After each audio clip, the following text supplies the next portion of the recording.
ফালা তাত্তাবিউল হাওয়া আন তাদিলু ওয়া ইন তালবু আও তারিজু ফাইনাল্লাহা কানা বিমা তা'মালুন খাবীরা।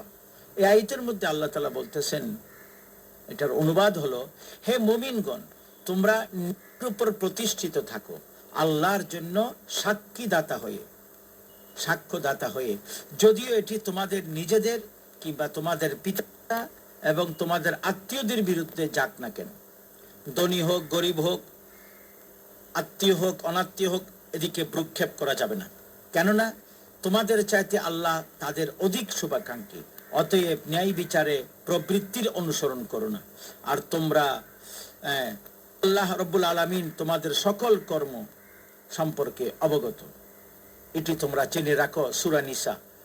উক্ত আয়াতে মুসলিম জাতিকে সর্বদা ইনসাফ ও ন্যায় নিষ্ঠার উপরে অটল থাকতে, সত্য সাক্ষ্য দান করতে নির্দেশ দেওয়া হয়েছে।